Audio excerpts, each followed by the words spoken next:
ভারতের রাজধানী নয়াদিল্লির ঐতিহাসিক লাল কেল্লার কাছে ভয়াবহ বিস্ফোরণের পর বাংলাদেশ, পাকিস্তান ও নেপাল সীমান্তে উচ্চ সতর্কতা জারি করেছে ভারত সরকার। সোমবার 10 নভেম্বর সন্ধ্যায় এই বিস্ফোরণের ঘটনায় 9 জন নিহত ও বেশ কয়েকজন আহত হয়েছেন। ঘটনার পর থেকেই সীমান্ত জুড়ে নিরাপত্তা জোরদার করা হয়েছে।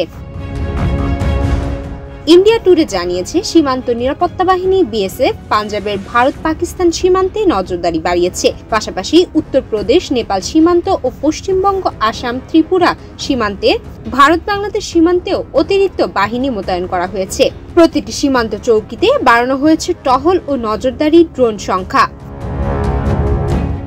এনডিটিভির প্রতিবেদনে বলা হয়েছে, স্থানীয় সময় সন্ধ্যা 6:52 লালকেল্লার মেট্রো স্টেশনের কাছে পার্ক করা একটি হুন্ডাই i20 গাড়িতে বিস্ফোরণ ঘটে। বিস্ফোরণের শব্দ এতটাই তীব্র ছিল যে কয়েক কিলোমিটার দূর থেকেও তা শোনা যায়। মুহূর্তেই চারপাশ ধ্বংসস্তূপে পরিণত হয়। আগুন ধরে যায় আশেপাশের কয়েকটি গাড়িতেও। দিল্লির প্রধান অগ্নি নির্বাপক কর্মকর্তা একে মালিক বলেন, আমরা দ্রুত ঘটনাস্থলে পৌঁছে আগুন নিয়ন্ত্রণে আনি। সন্ধ্যা 7:29 মধ্যে আগুন সম্পূর্ণভাবে নেভানো সম্ভব হয়। বিস্ফোরণের পর ঘটনাস্থলে ছড়িয়ে ছিটিয়ে ছিল ছিন্ন ভিন্ন মরদেহ, যা প্রত্যক্ষদর্শীদের মধ্যে আতঙ্ক ছড়িয়ে দেয়। ঘটনার পর লালকেল্লা ও এর আশেপাশের এলাকায় ব্যাপক নিরাপত্তা বলয় তৈরি করেছে পুলিশ ও আধাসামরিক বাহিনী। ভারতের অন্যতম জনপ্রিয় পর্যটন কেন্দ্র হওয়ায় স্বাভাবিক সময়েও এখানে ভিড় থাকে, ফলে হতাহতের সংখ্যা আরো বাড়তে পারে বলে জানিয়েছে স্থানীয় প্রশাসন।